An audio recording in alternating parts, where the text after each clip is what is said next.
Film शुरू होती है उस टाइम से जब जनरल जॉर्ड और क्लार्क यानी कि हमारे सुपरमैन की लड़ाई चल रही, क्योंकि जनरल जॉर्ड इस शहर को तबाह करना चाहता था। इसीलिए सुपरमैन उसे रोकने की कोशिश करता है। रोज यानी बैटमैन भी मेट्रोपोलिस की बिल्डिंग के बाहर पहुंच जाता है, क्योंकि बहुत सारे लोग अभी भी वहाँ फंसे हुए थे। इसीलिए ब्रूस अपने मैनेजर को कॉल करके उन सभी लोगों को वहाँ से बाहर निकालने का कहता है। तो मैनेजर सभी लोगों को बाहर निकालने में लग जाता है, पर तभी जनरल जॉर्ड और सुपरमैन डरते डरते उस बिल्डिंग में घुस जाते हैं और यहाँ जॉर्ड अपने लेजर पावर से पूरी बिल्डिंग को तबाह कर देते हैं। और ये देखकर ब्रूस को बहुत ज्यादा गुस्सा आ जाता है और वो भी बचे हुए लोगों को बचाने में लग जाता है। तभी उसने देखा कि मेरा एक एम्प्लॉय मलबे के नीचे फंसा हुआ है। ब्रूस उसे वहाँ से निकालता तो है, लेकिन उसकी दोनों टांगे टूट चुकी थी। अब एक बच्ची खड़ी रो रही थी, उस पर मलबा गिरने ही वाला था, लेकिन पहले ब्रूस उसे बचा देता है। पर इस तबाही में बच्ची की मॉम मर चुकी थी, जहाँ ब्रूस को सुपरमैन और जॉर्ज पर बहुत गुस्सा आ रहा था। हम 18 महीने के बाद का टाइम देखते हैं, जहाँ दो गोताखोरों को समंदर में से शिप का टूटा हुआ हिस्सा मिलता है। उसे जब तोड़ा गया तो उसके अंदर हरे रंग की क्रिस्टल जैसी कोई चीज थी, जो एक पावरफुल कीमती पत्थर होता है और इसे क्रिप्टोनाइट कहा जाता है, जो क्रिप्टोनियंस के लिए खतरनाक होता है क्योंकि इससे उनकी ताकतें कम हो जाती हैं। इसके बाद हम अफ्रीका की एक जगह को देखते हैं जहाँ सिविल वॉर चल रही थी। इसलिए लुइस अपने कैमरामैन साथी के साथ यह इंटरव्यू लेने आई होती है। उसका कैमरामैन असल में एक CIA एजेंट था और उसने अपनी पहचान छुपाई हुई थी। अब कुछ ही देर में यह जर्नल के लोग आकर उन्हें अपने साथ ले जाते हैं। लुइस जर्नल से पूछती है कि आप टेररिस्ट है, ये दहशतगर्द है। इस पर जर्नल कहता है कि नहीं, मैं बस अपने लोगों को हिफाजत चाहता हूँ, जिसके लिए उसने वहाँ पर बहुत सारे गार्ड्स रखे हुए थे। अब गार्ड्स की हेड एनाटोली को लुइस के साथी पर शक होता है, इसीलिए वो उसका कैमरा लेकर रेल को चेक करता है, जिसमें से उसे ट्रांसमीटर मिल जाता है। और ये देखकर वो लोग समझ जाते हैं कि ये CIA एजेंट है और उनकी जासूसी कर रहा है। इसे जनरल लुइस पर गुस्सा होता है कि तुम CIA वाले हो और यहाँ इंटरव्यू का ड्रामा करने आई हो। परंतु इसका साथी कहता है कि लुइस कुछ नहीं जानती, मैंने इससे भी ये बात छुपा के रखी थी कि मैं CIA से हूँ, मैंने बस अपनी पहचान छुपाने के लिए इसका सहारा लिया था, इसलिए वो कुछ नहीं जानती, छोड़ दो लुइस को। लेकिन जनरल उसके साथी को शूट करके मार देता है और वो लुइस को अंदर ले गया पूछताछ करने के लिए। तो वो भी यही कहती है कि मुझे कुछ नहीं पता। अब बाहर एनाटोली अपने कुछ साथियों के साथ साथ जनरल के लोगों को भी शूट करके मार देता है, फिर उन्हें आग से जलाकर अपने खास साथियों को लेकर यहाँ से चला जाता है। अब जनरल को समझ नहीं आती कि क्या हो रहा है, इसलिए वो लुइस को पकड़ लेता है। अब सुपरमैन उसे बचाने के लिए वहाँ आ जाता है। वो जनरल को मारकर लुइस को बचा लेता है। अब जनरल के जिन साथियों को एनाटोली ने मारा था, उनकी फैमिलीज जब वहाँ आई तो सबकी लाशों को देखकर उन्हें लगता है कि सबको सुपरमैन ने मारा है। इसलिए उन्हीं में से एक औरत सेनेट कमेटी में सुपरमैन पर ये इल्जाम लगाती है कि उन सबको उसने ही मारा था, क्योंकि हमें उसके आने की आवाज आई थी और जब वो नीचे आया तो सब लोग मारे गए थे, जिनमें मेरे मॉम डैड भी शामिल हैं। अब उसकी बातों को सुनकर सेनेटर सुपरमैन को मुजरिम करार देते हुए कहती है कि हमें सुपरमैन को कायदे कानून सिखाने होंगे। इसके बाद हम गौतम शहर का सीन देखते हैं, जहाँ पर एक स्मगलर ने बहुत सारी एशियन लड़कियों को कैद किया हुआ था, जिस वजह से वहाँ बैटमैन आकर स्मगलर को बहुत मारता है। इस बात की खबर पुलिस को भी लग जाती है, इसलिए फौरन 2 पुलिस ऑफिसर्स वहाँ आ जाते हैं। यह एक ऑफिसर बैटमैन को देखकर काफी डर गया और उसे शूट कर देता है, जिस वजह से बैटमैन वहाँ से भाग जाता है। ऑफिसर्स पर देखती है कि बैटमैन ने उस स्मगलर को बहुत बुरी तरह से पीटा है और उस पर अपनी मोहर भी लगा दी थी। उधर लुइस जब अपना सामान पैक कर रही थी तो उसे अपनी डायरी पर एक गोली लगी हुई मिलती है और ये वही गोली थी जब एनाटोली शूट कर रहा था, तो वे गोली इस डायरी पर भी लगी थी। पर लुइस को कुछ समझ नहीं आती। तभी यहाँ पर क्लार्क यानी सुपरमैन उसके लिए फूल लेकर आता है, क्योंकि दोनों एक दूसरे को पसंद करते थे। सुपरमैन लुइस को कहता है कि मैंने उन लोगों को नहीं मारा, बल्कि मैं तो तुम्हें बचाने आया था वहाँ, क्योंकि वहाँ तुम्हारी जान जा सकती थी। अब बैटमैन जब अपने ठिकाने पर आया तो उसका साथी पूछता है कि कल रात का क्या बना। बैटमैन कहता है कि वो बस छोटा मोटा स्मगलर था और जिस व्हाइट पोर्टुगीज को हम ढूंढ रहे हैं ना, वो कोई और है। लेकिन मुझे एनाटोली नाम की एक आदमी के बारे में पता चला है जो हमें पोर्टुगीज तक पहुंचा सकता है, क्योंकि उसके ठिकाने पूरी दुनिया में है और वो इंसान और हथियारों की स्मगलिंग करता है। ये सुनकर बैटमैन का साथी पूछता है कि हम पोर्टुगीज को क्यों ढूंढ रहे हैं। तो वो जवाब देते हैं क्योंकि वो गौतम में बॉम्ब ला रहा है, तो हमें उसे रोकना होगा। इसके बाद हमें काफी अमीर बिजनेसमैन लूथर को मेट्रोपोलिस में देखते हैं, जो सेनेटर और उसके साथी को अपने पास बुलाता है, क्योंकि वो उनसे मुल्क की हिफाजत पर बात करना चाहता था। वो उन्हें क्रिप्टोनाइट का छोटा सा टुकड़ा दिखाते हैं। इस पर सेनेटर पूछती है, मगर ये पत्थर मुल्क की हिफाजत कैसे कर सकते हैं। इस पर लूथर कहता है कि न सिर्फ हमारे मुल्क की बल्कि ही पूरी दुनिया की हिफाजत कर सकता है, क्योंकि ये क्रिप्टोनियन को खत्म कर सकता है और उनके सेल्स को बहुत जल्द खत्म करने की काबिलियत रखता है। ये नहीं ऐसे लोग जिनके पास सुपर पावर्स होती हैं। और इसका एक्सपेरिमेंट तजुर्बा हमने जनरल जॉर्ज के जिस्म पर भी किया था, जिसमें हम कामयाब रहे। अब हमें समंदर के नीचे से बहुत सारा क्रिप्टोनाइट का टुकड़ा मिला है, जिसके जरिए हम सुपरमैन के खिलाफ हथियार बना सकते हैं। तो आप मुझे वो पत्थर मंगवाने और इसे इस्तेमाल करने की इजाजत दे दीजिए। इस पर सेनेटर कहती है कि नहीं, क्योंकि सुपरमैन हमारा दुश्मन नहीं है। लूथर कहता है पर कभी तो हो सकता है ना, तो इसके लिए हमें तैयारी रखनी चाहिए। पर सेनेटर बिना कोई जवाब दिए वहाँ से चली जाती है, लेकिन लूथर सेनेटर के साथी से इस चीज की इजाजत ले देता है और उसने जॉर्ज के उंगलियों के निशान भी ले लिए थे। मतलब तो फिर भी रात को सेनेटर को मिलने बुलाता है ताकि उनसे दोबारा इजाजत मांगे, लेकिन जब वो नहीं देती तो लूथर कहता है कि इसका अंजाम बहुत बुरा होगा, अब देखना। इसके बाद हम ब्रूस के उस एम्प्लॉय को देखते हैं जिसकी टांगे सुपरमैन और जॉर्ज की लड़ाई में कट गई थी। उस हादसे में उसकी फैमिली भी मारी गई थी, इसलिए वो सुपरमैन को दुश्मन मानने लगता है। ब्रूस एनाटोली से मिलने एक फाइट क्लब में जाता है, जहाँ वो बहाने से उससे बात करते हुए एनाटोली के मोबाइल की सारी इंफॉर्मेशन अपने हाईटेक मोबाइल में डाल देता है, जिससे उसे पता चलता है कि एनाटोली ने लूथर के लिए काम किया था। इसलिए ब्रूस अपने साथी को कहता है कि मैं ये सारी इंफॉर्मेशन लूथर के पास भिजवा रहा हूँ और मुझे अब बैटमैन बनकर वहाँ जाना होगा ताकि मैं व्हाइट पोर्टुगीज का पता लगवा सकूं। ये सुनकर उसका साथी कहता है कि आपको बैटमैन बनकर वहाँ जाने की जरूरत नहीं है, क्योंकि लूथर ने खुद आपको अपनी पार्टी में आने की दावत दी है। इसलिए ब्रूस तैयार होकर पार्टी में चला जाता है, जहाँ पर क्लार्क भी आया हुआ था। अब लूथर का सारा डेटा लेने के लिए ब्रूस अपने पेन ड्राइव को उसके सिस्टम में लगा देता है, पर डेटा कॉपी होने में 7 मिनट का टाइम लगना था। अब ब्रूस पर किसी को शक न हो, इसलिए वो पेन ड्राइव लगाकर ऊपर आ जाता है। यहाँ लूथर ब्रूस और क्लार्क को एक दूसरे से मिलवाता है, क्योंकि वो कोई बहुत बड़ी साजिश कर रहा था। then कुछ देर बाद ब्रूस अपना ड्राइव लेने नीचे आया तो वो देखता है कि ड्राइव यहाँ पर नहीं है, क्योंकि उसे डायनाम इन्हीं वंडर वुमन ने चुरा लिया था। पर ब्रूस को ये बात पता नहीं थी कि वो वंडर वुमन है, लेकिन इसने उसे देख लिया था। ब्रूस उसे रोकने जाता है, पर वो तब तक वहाँ से निकल चुकी थी। अब टीवी न्यूज पर हर जगह लोग सुपरमैन की अच्छाई और बुराई के बारे में बात कर रहे थे, जहाँ कुछ लोग उसके खिलाफ थे तो कुछ लोग उसके हक में थे। अब जो उसके हक में थे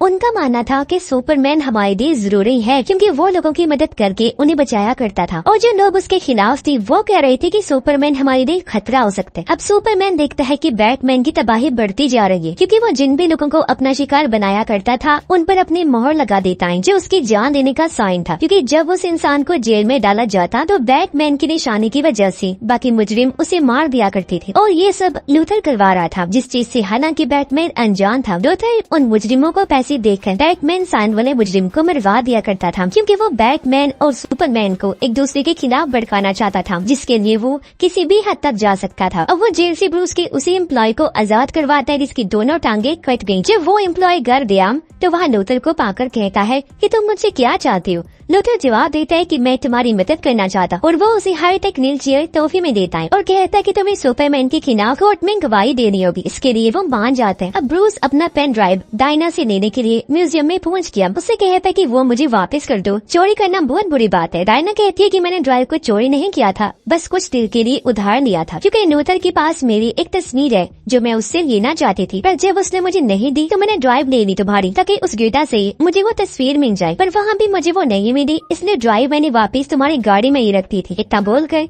वो यहाँ से चली जाती। अपने ठिकाने पर आकर बैटमैन डेटा के पासवर्ड को तोड़ने लगता है, लेकिन उसकी आंख लग गई और उसे सपने आने लगते। उसने देखा कि वो क्रिप्टोनाइट लेने के लिए अपने आदमियों के साथ एक जगह पर गया, जहाँ वो सुपरमैन को देखता है जो दुश्मनों के साथ मिला हुआ था। इसलिए वो इन पर हमला कर देता है और ब्रूस के कुछ लोगों को मार देता है। इसके बाद उसने बैटमैन को पकड़ के एक जगह पहुंचा दिया। तभी वहाँ पर सुपरमैन भी आ जाते हैं, जो अपनी लेजर से बैटमैन के साथियों को मार देता है। फिर वो बैटमैन को कहता है कि तुमने मेरी जिंदगी खत्म कर दी और अब मैं तुम्हें भी नहीं छोड़ूंगा। इतना बोलकर सुपरमैन उसके सीने को कुचल देता है। पता नहीं कब घबराकर ब्रूस की आंख खुल जाती है। उसने देखा कि ये तो मेरा बस एक बुरा सपना था। ब्रूस देखता है कि डेटा का पासवर्ड भी टूट गया है, जहाँ से उसे पता चला कि वो जिस व्हाइट पोर्टुगीज को ढूंढ रहा था वो कोई आदमी नहीं है बल्कि एक शिप है, जिसके जरिए लूथर क्रिप्टोनाइट को अपनी फैक्ट्री में ला रहा है। अब ब्रूस का साथी साइंटिस्ट जब उसके लिए कार तैयार कर रहा था तो वो ब्रूस को कहता है कि मैं जान गया हूँ कि उस शिप में कोई बॉम्ब वॉम्ब तो नहीं, तो अब बताएं कि आप मुझसे क्या छुपा रहे हैं। इसमें ब्रूस कहता है कि उसमें क्रिप्टोनाइट नाम का एक क्रिस्टल पत्थर है, उसे हथियार के तौर पर इस्तेमाल किया जाता है क्योंकि वो क्रिप्टोनियंस के सेल्स को खत्म करने की ताकत रखता है। तो मैं उसे चुराना चाहता हूँ ताकि उसके जरिए हथियार बनाकर सुपरमैन को मार सकूं। ये सुन उसका साथी कहता है मगर सुपरमैन हमारे लिए खतरा नहीं है। ब्रूस कहता है कि आज से कुछ साल पहले उसने जॉर्ज के साथ लड़ाई में बहुत सारे लोगों को मार डाला था और अगर वो बुरा और खतरनाक बन गया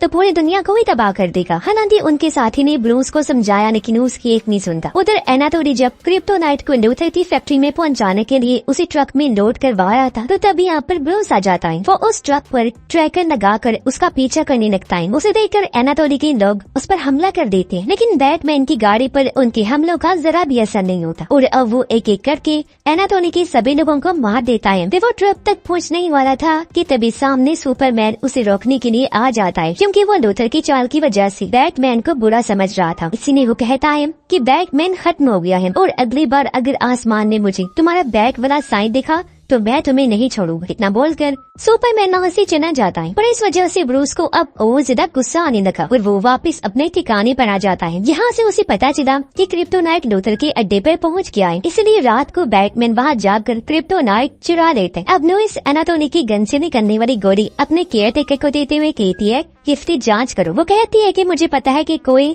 सुपरमैन को फंसाना चाहता है, क्योंकि उन लोगों को उसने नहीं मारा था। अगले दिन गोली के बारे में पता लगाकर केयरटेकर लुइस को बताता है और कहते हैं कि ये गोली लूथर की फैक्ट्री में बनाई गई है और एनाटोली उसके लिए ही काम करता है और वो ये सब जानबूझकर कर रहा है। जनरल के लोगों को भी इसीलिए मारा ताकि सुपरमैन फंस जाए। इससे लुइस समझ जाती है कि वो लूथर ही है जो सुपरमैन के पीछे पड़ चुका है। इसलिए वो केयरटेकर को कहती है कि आपको प्रेस को ये बताना होगा कि लूथर सुपरमैन को फंसाने के लिए ये सब साजिश कर। इस पर केयरटेकर कहता है कि सोनिए मैं ऐसा नहीं कर सकता, क्योंकि ये खुफिया जानकारी है। इसके बारे में अगर मैंने बता दिया तो मेरी नौकरी जा सकती है। उधर ब्रूस का वो एम्प्लॉय सुपरमैन के खिलाफ केस कर देता है, इसलिए सेनेटर सुपरमैन को कोर्ट में सुनवाई के लिए बुला दिया ताकि सबको पता चल सके कि आखिर उस दिन हुआ क्या था। अब सुपरमैन कोर्ट में पहुंच जाता है, पर ये सब भी लूथर की सुपरमैन को फंसाने की साजिश थी, क्योंकि उसने एम्प्लॉय की व्हीलचेयर में बॉम्ब लगाया हुआ था जो अब सुपरमैन के वहाँ आते ही फट जाता है। इससे पूरा कोर्ट उड़ गया। बहुत सारे लोग मारे जाते हैं सिवाय सुपरमैन के, जिससे सबको ये लगने लगा कि इन्हें सुपरमैन ने ही मारा है। इस वजह से सुपरमैन को काफी दुख हुआ, मगर फिर भी वो जख्मी लोगों की मदद करता है, उन्हें उठाकर बाहर लाता है। पर सारे लोग उसे नफरत की नजरों से देख रहे थे, इसलिए वो उदास होते हुए वहाँ से चला जाता है। पर इस धमाके के बाद बैटमैन सुपरमैन को पूरी तरह अपना दुश्मन समझ लेता है, क्योंकि उसके पास उसके एम्प्लॉयज के खत भी आए थे जिनमें उसने लिखा था कि मुझे बचा लो, लेकिन ये भी लूथर की ही चाल थी। और अब बैटमैन ये ठान लेता है कि वो सुपरमैन तो खत्म करके ही रहेगा। तो अब वो सुपरमैन को मारने के लिए क्रिप्टोनाइट की मदद से 3 बॉम्ब और एक बांधा बनाता है। साथ ही खुद को भी ताकतवर बनाने के लिए वो करेक्ट ट्रेनिंग करता है। और उसे लूथर के डेटा में एक ऐसा फोल्डर मिला जिसमें 4-5 लोगों की जानकारी थी। उसे वंडर वुमन की भी एक फाइल मिली, इसे वो खोल देता है और अब बैटमैन को पता चल जाता है कि डायना ही असली वंडर वुमन है और उसकी वो तस्वीर भी इस फोल्डर में थी जिसकी बात वो कर रही थी, जो देखकर बैटमैन काफी हैरान रह जाता है। फिर हम लूथर को देखते हैं जो उसी जगह पर जाते हैं जहाँ क्रिप्टोनिया शिप को रखा गया था। वो अपने पास जमा की गई 5 फिंगरप्रिंट्स को जोड़कर वहाँ लगाता है और शिप को एक्टिवेट कर देता है। अंदर आकर वो सभी क्रिप्टोनियंस के पुराने रिकॉर्ड्स को चेक करता है, जहाँ उसे एक क्रिप्टोन डेविल मॉन्स्टर का पता चलता है, लेकिन उसे बनाने के लिए किसी एक क्रिप्टोनियन के जिस्म की जरूरत होती है। इसलिए लूथर जॉर्ड की लाश को वहाँ लेकर आया और अपने खून से उसके जिस्म को मिला देता है और इस शिप के रोबोट्स की आर्मी को हुक्म देता है कि वो उस डेविल मॉन्स्टर को बनाने के प्रोसेस को शुरू करे। हालांकि रोबोट्स उसे मना भी करती है कि इसके अंजाम बहुत बुरे हो सकते हैं, लेकिन लूथर उनकी बात नहीं मानता और वो भी जॉर्ड की लाश को मॉन्स्टर बनाने में लग जाते। उधर लुइस को खबरों से पता चलता है कि कोर्ट में धमाका सुपरमैन ने नहीं किया था, बल्कि वो उसी एम्प्लॉय की वजह से हुआ था, क्योंकि उसकी व्हीलचेयर में बॉम्ब था। इस बारे में सुपरमैन को बताने के लिए लुइस उसे बुलाने का सोचती है, लेकिन वो तो पहले ही वहाँ आ चुका था और काफी परेशान था। लुइस उससे बताने की कोशिश करती है कि इसके पीछे कुछ लोगों का हाथ है, लेकिन उसकी बात नहीं सुनता और वहाँ से चला जाता है। वह सीधा बर्फीली पहाड़ियों में आता है और वो जैसे अपने डैड के बारे में सोचता है तो वो उसके सामने आ जाते हैं, जो उसे एक किस्सा सुनाते हुए कहते हैं कि बेटा तुम्हें घबराने की जरूरत नहीं है, अगर इस दुनिया में बुरे लोग हैं तो अच्छे भी मौजूद है। उधर ब्रूस भी खंडरों में जाता है जहाँ वो बचपन में अपने डैड के साथ आया करता था, जब वो उसे अच्छी अच्छी बातें सिखाया करते थे। उसे पुरानी बातें याद आने लगती है। जब बचपन में वो अपने मॉम डैड के साथ बाहर घूमने गया था, तब एक चोर ने आकर उन्हें लूटा, उसकी मॉम डैड को मार डाला। देखकर ब्रूस बहुत दुखी हो गया। वो इस कड़वी सच को कबूल करने को तैयार नहीं था कि उसकी मॉम डैड नहीं रही, इसलिए जब उन्हें दफन किया जा रहा था, उनका फ्यूनरल था, तो ब्रूस वहाँ से भाग गया। वो एक केव गार में जाकर गिरा जहाँ बहुत सारी बैर चिनी चमका दे रही थी। उनके साथ ब्रूस उड़कर बाहर आया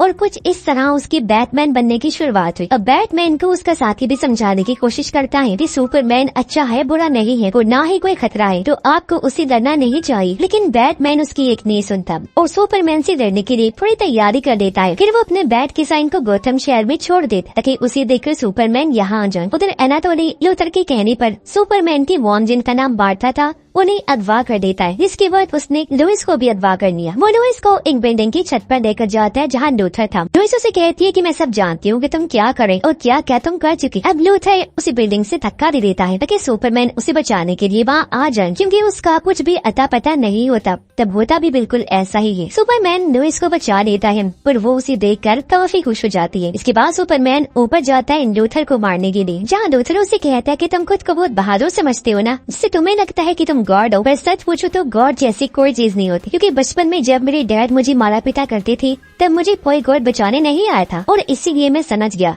कि अगर गॉड है और वो ताकतवर है तो वो सबसे अच्छा नहीं हो सकता, और अगर वो सबसे अच्छा है तो वो सबसे ताकतवर नहीं हो सकता, इसमें तुम भी नहीं हो सकते। और अब लोगों को पता चलेगा कि तुम धोखेबाज और खतरनाक, और अब वो खुद अपनी आंखों से तुम्हारे खून से रंगे हुए हाथ देखेंगे।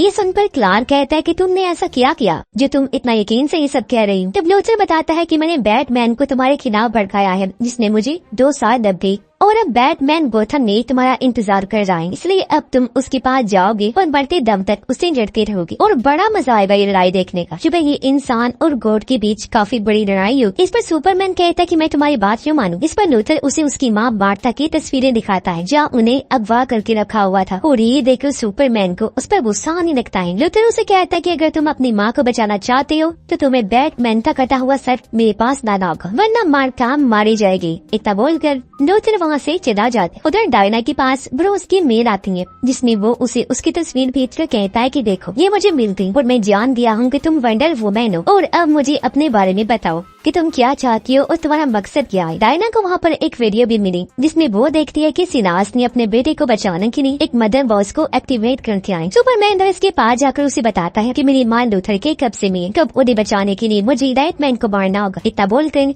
वो वहाँ से चला जाता है और गोथम में ब्रूस के सामने आ जाता है। वो बैटमैन को समझाने की कोशिश करता है कि देखो ये सब लूथर की जान है, क्योंकि वो हमें लड़वाना चाहते हैं, पर बैटमैन उसकी एक नहीं सुनता और अपने हथियारों से उस पर हमला कर देता है। तब सुपरमैन भी उसे निर्णय रखता है। वो लड़ाई के दौरान भी उसे समझा रहा था, लेकिन बैटमैन फिर भी उसके नहीं सुनता। वो अपने बनाए क्रिप्टोनाइट के बॉम्ब से सुपरमैन पर हमला कर देता है, जिससे सुपरमैन कमजोर होने लगता है। साथ ही उसकी पावर्स भी कम होना शुरू हो गई थी, और अब बुरी तरह बैटमैन सुपरमैन को मारने लगता है, लेकिन वो फिर भी मुकाबला करता है, और यहाँ हम दोनों की खतरनाक लड़ाई देखते। अब एक बार फिर जब सुपरमैन बैटमैन पर भारी पड़ने लगा तो बैटमैन फिर से क्रिप्टोनाइट के बॉम्ब से उस पर हमला करता है, और फिर से सुपरमैन के कमजोर होने पर उसे बहुत बुरा मारता है। वो सुपरमैन काफी कमजोर हो जाता है। तभी यहाँ हेलीकॉप्टर लेकर लुइस भी आ जाती है ताकि इनकी लड़ाई रुकवा सके। कमजोर होकर जब सुपरमैन एक जगह पर पड़ा हुआ था तो आखिरकार बैटमैन क्रिप्टोनाइट के भाले से उसे मारने के लिए आगे बढ़ता है। सुपरमैन उसे कहता है कि तुम्हारी वजह से वो माँ मार्था को खत्म कर देगा। अब ये सुनकर बैटमैन समझता है कि मेरी माँ की बात कर रहे हैं, क्योंकि उसकी माँ का नाम भी मार्था था। जो सुनकर उसे अपनी माँ याद आने लगी, इस वजह से वो चिढ़ गया और गुस्से में सुपरमैन को और ज्यादा मारने लगता है। पर तभी यहाँ लुइस आकर बैटमैन को रोक देती है और कहती है कि ये अपनी माँ मार्था की बात कर रहा है जो लूथर के कब्जे में। अब ये सुनकर बैटमैन को अपनी गलती का एहसास हुआ और वो अपने बहाने को दूर फेंक देता है। उधर हमें क्रिप्टोनिया शिप को दिखाया जाता है जो पूरे शहर की बिजली ले रही थी, क्योंकि उसके अंदर लूथर का बनाया हुआ डेविल मॉन्स्टर पूरी तरह बनकर तैयार हो गया था। पर पेस तो कुछ समझ नहीं आती थी क्या हो रहा है। उधर इस बारे में लुइस सुपरमैन को बताती है। तब बैटमैन सुपरमैन से कहता है कि मैं तुमसे वादा करता हूँ कि तुम्हारी माँ को बचा दूंगा, तुम्हें बस लूथर को रोकना होगा। इसके लिए सुपरमैन मान जाता है और ये कहकर बैटमैन मार्था को ढूंढने के लिए निकल जाता है। बैटमैन का साथ ही कहता है कि मैंने एनाटोली की लोकेशन पता करनी है जहाँ ही उन्होंने मार्था को रखा हुआ है। इसलिए बैटमैन उस जगह पर पहुंचकर काफी भारी हमला कर देता है और एक एक करके एनाटोली के सभी लोगों को मार देता है। वो एनाटोली को भी मारने के लिए आगे बढ़ा, लेकिन वो मार्था को मारने की धमकी देता है। तब बैटमैन वहाँ गैस सिलेंडर को फोड़कर बहुत बड़ा धमाका करता है और मार्था को अपने सूट में छुपा देता है, जिससे पूरी बिल्डिंग तबाह हो गई और एनाटोली भी मारा जाता है। उधर क्रिप्टोनिया शिप में सुपरमैन लूथर के पास पहुंच जाता है और उसे कहता है कि तुम हार चुके हो, पर लूथर उसे अपनी बातों में फंसा देता है। इससे डेविल मॉन्स्टर डूम्सडे पूरी तरह बनकर तैयार हो जाता है। फिर लूथर उसे कहता है कि अगर गॉड को इंसान खत्म नहीं कर सकता तो ये शैतान करेगा। इतना कहकर वो डूम्सडे को बाहर निकालता है। इससे पूरे शहर की लाइट चली जाती है। सुपरमैन उसे लड़ता है, लेकिन डूम्सडे एक बहुत ही खतरनाक शैतान था, इसलिए वो सुपरमैन को बुरी तरह मारता है। अब आर्मी दिन डूम्सडे को मारने के लिए वहाँ आ जाती है और वो अपने पावरफुल हथियारों से उस पर हमला कर देते हैं। लेकिन इससे डूम्सडे और ताकतवर हो जाता है क्योंकि वो एनर्जी को अपने अंदर समा सकता था और अब डूम्सडे चारों तरफ धमाके करने लगता है। ये तबाही देखकर सुपरमैन उसे रोकने के लिए आसमान की गहराइयों में ले जाता है। ये देखकर आर्मी डूम्सडे पर बॉम्ब से हमला करती है, पर इससे डूम्सडे को कुछ नहीं होता, बल्कि वो वापस जमीन पर आ जाता है क्योंकि वो बॉम्ब सुपरमैन को लगा था। इससे सुपरमैन सुकड़कर मरने लगता है, पर अगले ही पल उसके सेल्स खुद को दोबारा जिंदा कर देती है और ऐसा होते ही सुपरमैन भी बिल्कुल ठीक हो जाता है। अब इस हमले की वजह से भी डूम्सडे और ताकतवर हो जाता है, पर किसी को कुछ समझ नहीं आ रही थी कि आखिर इसे रोका कैसे जाए। तब ब्रूस उसका मुकाबला करने के लिए सामने आया। वो डूम्सडे पर हमला करके उसे भड़काने लग जाते हैं और उसे अपने साथ गौतम शहर लाने लगता है ताकि वो उसे अपने बनाए हुए क्रिप्टोनाइट पानी से मार सके। लेकिन डूम्सडे बैटमैन की जेट पर हमला करके उसे नीचे गिरा देता है। फिर वो उस पर अपनी आंखों की लेजर से हमला करके जान से मारने वाला होता है कि तभी सामने वंडर वुमन आकर उसे रोक लेती है और बैटमैन को बचा देती है। अब तभी यहाँ पर सुपरमैन भी आ जाता है और अब ये तीनों मिलकर उसे फाइट करने लगते हैं। डायना अपनी तलवार से डूम्सडे पर हमला करके बुरी तरह उसे जख्मी करने लग जाती है, पर उस पर इन हमलों का कुछ भी असर नहीं होता। ये सब देखकर लुइस को भी समझ लग गई थी कि डूम्सडे को सिर्फ उस क्रिप्टोनाइट के बाने से मारा जा सकता है, इसलिए वो बाला लेने उसी बिल्डिंग में जाती है। पर यहाँ बहुत तबाही मची हुई थी, जिस वजह से लुइस पानी में फंस जाती है। उसकी आवाज सुपरमैन को आ गई थी, इसलिए वो उसे बचाकर बाहर ले आता है और खुद बाला लेने पानी में गया, पर चूंकि वो क्रिप्टोनियन था तो उस वजह से वो कमजोर होने लग जाता है और पानी से बाहर नहीं आ पाता। देखकर लुइस जल्दी से उसे पानी से बाहर निकालती है और वो बहाने को दूर फेंक दे। लड़ाई देखकर सुपरमैन को अंदाजा हो गया था कि सच में क्रिप्टोनाइट के बगैर इसे हरा पाना नामुमकिन है, इसलिए वो लुइस से अलविदा देकर चला जाता है। वो पानी को उठाकर उसे सीधा डूम्सडे के सीने में घुसा देता है, जिससे उसकी सारी ताकत एनर्जी निकलने लगती है। लेकिन डूम्सडे भी अपने नुकीले हाथ को सुपरमैन के सीने में घुसा देता है, जिससे सुपरमैन मरने वाला हो जाता है। पर यह सुपरमैन को अपनी जान की परवाह नहीं होती, खुद को बचाने की वो कोशिश भी नहीं करता और अपना फुल जोर लगाकर बहाने को डूम्सडे के आर पार कर देता है, इससे वो पूरी तरह खत्म हो जाता है। पर इसी सुपरमैन की भी मौत हो गई, जिससे लुइस काफी दुखी हो जाती है। उधर हम लूथर को देखते हैं जो अभी भी क्रिप्टोनिया शिप में होता है, जहाँ उसे पता चलता है कि जल्दी स्टीफन वुल्फ अपने पैराडेमन के साथ दुनिया को तबाह करने आ रहा है, क्योंकि अपने बेटे विक्टर को जिंदा करने के लिए सिलास ने मदर बोस को एक्टिवेट कर दिया था। इसके बाद हम देखते हैं कि सुपरमैन को ताबूत में दफन करके उसका फ्यूनरल किया जा रहा है, जहाँ सारे लोग बहुत दुखी थे क्योंकि उन्हें बचाने वाला सुपरमैन अब नहीं रहा था। लुइस उसके रूम में बैठी थी और सुपरमैन के जाने के गम में डूबी हुई थी। उसे याद कर रही मार्था उसे सुपरमैन का एक पार्सल और अंगूठी दी, क्योंकि जल्दी वो लुइस को शादी के लिए प्रपोज करने वाला था। फिर सब लोग क्लार्क को दफन करने बाहर आ जाते हैं, जहाँ ब्रूस भी था। वो डायना को मिलने के लिए अपने पास बुलाता है और कहता है कि मुझे तुम जैसे सभी मेटा ह्यूमन से मिलना है, क्योंकि मुझे ऐसा महसूस हो रहा है कि बहुत जल्द कोई बहुत बड़ा खतरा आने वाला है, इसलिए हम सबको एक होना होगा ताकि हम मिलकर लड़ सकें। अब लुइस क्लार्क के ताबूत पर मिट्टी डालकर वहाँ से चली जाती है, लेकिन हम देखते हैं कि वो मिट्टी हवा में ऊपर उठना शुरू हो गई है, जिसका मतलब था कि सुपरमैन अपनी ताबूत में जिंदा है और वो एक बार फिर लौट कर जरूर आएगा, क्योंकि वो इतना पावरफुल था कि अपने सेल्स को दोबारा जिंदा कर सकता था। और इसी सस्पेंस के साथ शानदार कहानी इधर ही खत्म हो जाती है।